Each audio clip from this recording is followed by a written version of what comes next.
Hey, welcome back to another episode of MYD Pro Talks. I'm your host, Leanne Hackman-Carty, and today you don't want to miss this episode. We're talking to Angela Groeneveld about why, when disasters hit, those crises can actually be turned into an opportunity. So stay tuned if you want to learn more.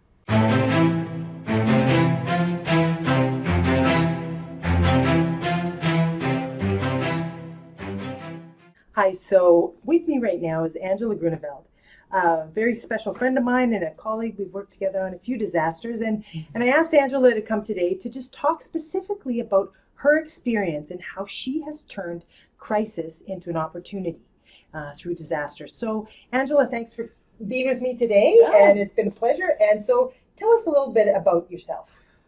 Okay, well, I'm a mother of three and married to a cattle rancher. We ranch east of Okotoks, south of Calgary, and we experienced a disaster in that industry, in the agricultural industry.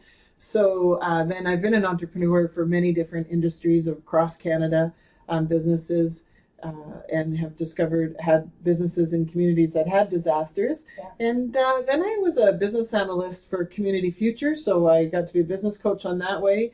And I fell in the hands of working for High River. I was sole sourced out to help recover that business community after the 2013 floods. Right. So that's a bit of my background. I'm serving as an economic developer manager for the town of Okotoks. I love it. I love this industry, and I love serving entrepreneurs. So I enjoy getting more training and growing with that too. Well, and you and I first met in 2013 when High River was flooded very badly. And I know that you were hired specifically to help out on that business side because the business community was very, very significantly impacted. So can you tell us a little bit about what you did, what kinds of things you did with the business community at that time and at the year following? Yeah, well, one of the things that we were very known for across Canada was we built the first temporary business park in Canada, and that was grueling. There was a lot of learning curves in that. Did we get it 100% right? No. The mayor at the time, I think he still is the mayor now, he speaks a lot on it. The other one was really of building back better after a disaster, after a crisis, is 90% of that downtown was wiped out, 100% evacuated. So were we going to rebuild the downtown? Were we going to rebuild it along the floodplain? Like, there was a lot of conversation, and the bottom line was build back better. But the decision was made really fast. We had a lot of support from the federal and provincial government, Red Cross. So you need those support systems in place.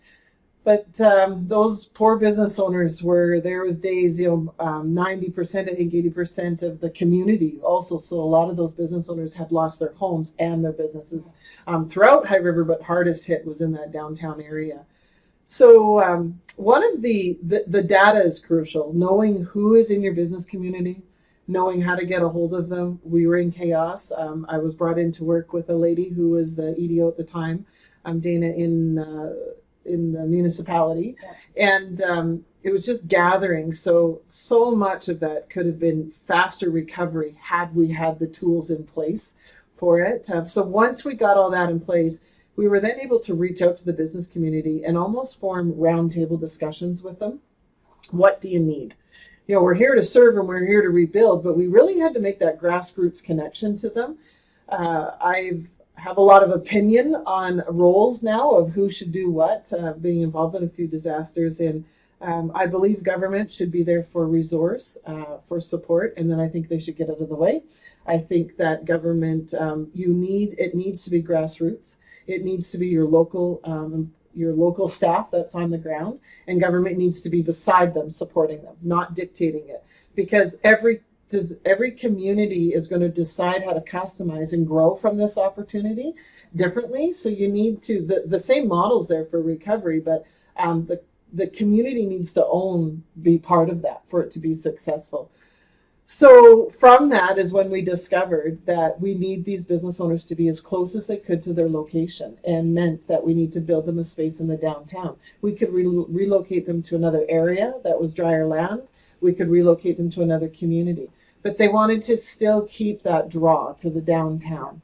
So we built that temporary business park. Normally it'd be done in 90 days. We hired Sprung International at the time. They got a lot of contracts. They were right down the road, so anything you could do locally, right? Their headquarters was there. We were gifted for that, and we had that up in 60 days, I think it was going. Wow. It was Wow. 200 linear feet long, and Yeah. 27 businesses we housed in it. Yeah. And so, how long was the business community kind of wounded, would you say, in that downtown area? You know, defining the word wounded's crucial was 2 years. 2 years. Yeah, so we provided them for a year of that space, but once they're renting, and those landlords are also business owners, right? So they're trying to get those people back in there to pay their bills as fast as they can.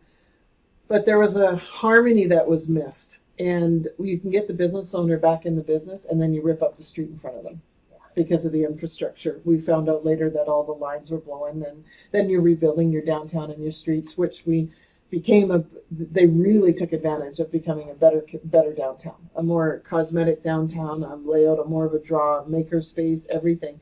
But it was at the cost of interrupting business down there for those business owners. So I feel they were hit twice. Yeah. I feel like they recovered from the disaster. We move them, we get them back in, and then we rip up all the streets around them, which we had to do. There was no question about it. But imagine if you could have had that dialogue, those tools of recovery to avoid as much disruption as you can for the business owner. Well, and I think, with the disaster, I mean, High River could have chosen two paths, I guess. One could have been devastation and destruction for years, or take this moment and turn it into an opportunity. And I think you guys have done a fantastic job in repositioning High River, in taking advantage of some funding that was available, just some time to rethink your vision of what that could look like. So I know you're not there now, but you were there for a long time, and when some of these decisions were being made. I'm just curious as to what you think contributed to High River's success in turning what was a very yucky situation into something positive. Well, it's such an easy answer. The timing was really perfect for, there was a local level municipal government election. And I believe that everybody that ran on council ran to rebuild High River, their home, to be a better place. Yes. So when you have a unified council, top down, that is going to do whatever it takes, the extra meetings and the hours and the small salary that they got was incredible what they did, and all with one unified vision. So as administration, to serve them on their directions they're giving, it was so easy. So the government, also the federal government, more the provincial government, to be there to support it, was that they were there for support systems, but that community, the people that lived in that community, rebuilt High River. Yeah. So I think that was the success, is everybody rolled their sleeves up. Everybody wanted to keep their home, wanted to keep their businesses, their local. It's a very tight, any community that goes through a disaster is even tighter after it.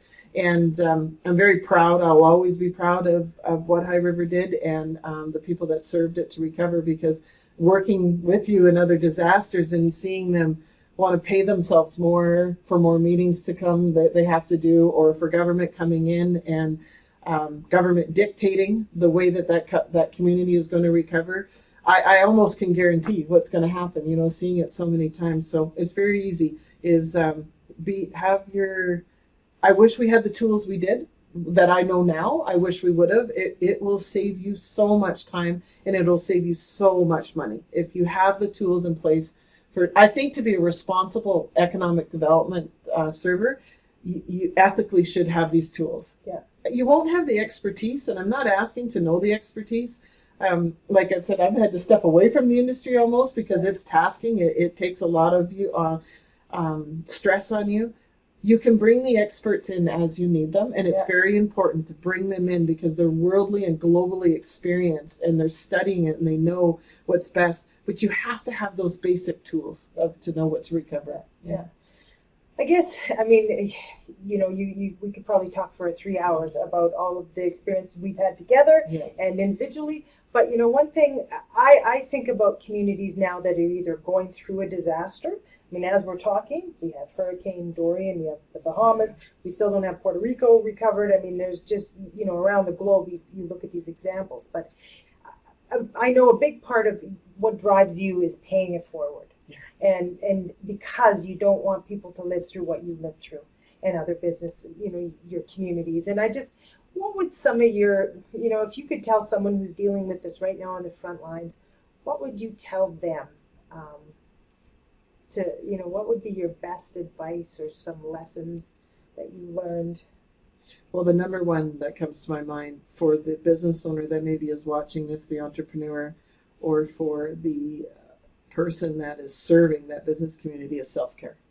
Is really look after yourself while you're going through this disaster, and don't try to do it all yourself. Reach out to get those support system, whether it's through any of your associations. You need a support team beside you. You are really just a facilitator and the guide to it. If you are an entrepreneur and maybe you are not part of an association, whether it's a Chamber of Commerce or a Downtown Business Association, make that a priority. Your voice is stronger together, unified, to help get those services in place. And you and I have served on a lot of natural disasters, but I've also experienced as an entrepreneur and then as a business owner in it, man-made disaster. Yeah. And one was the mad cow disease. When those borders and those exports shut down, and your industry and your livelihood has changed that fast, and your income levels have changed that fast, and you have to adjust. And we didn't have a resiliency, business continuity plan in place. To be a responsible business owner, have that in place. Find what the tools are so that have all your data, have everything. The biggest thing was your inventory, knowing who your suppliers are. Having a list of all of those things. We, even on the farm, were our records in place our records weren't even in place in agricultural of what type of sales. And when the government's there to help you and assist, they're asking you piles of information, and we didn't know where to get that information from at that time. Yeah. Well, that's awesome. I thank you for sharing your experience. Like I said, we could do this all day, and maybe we will do another one. Yeah. So thank you for turning into this episode. If you want to see more about all things disaster, just subscribe to our channel. And in the interim, stay safe.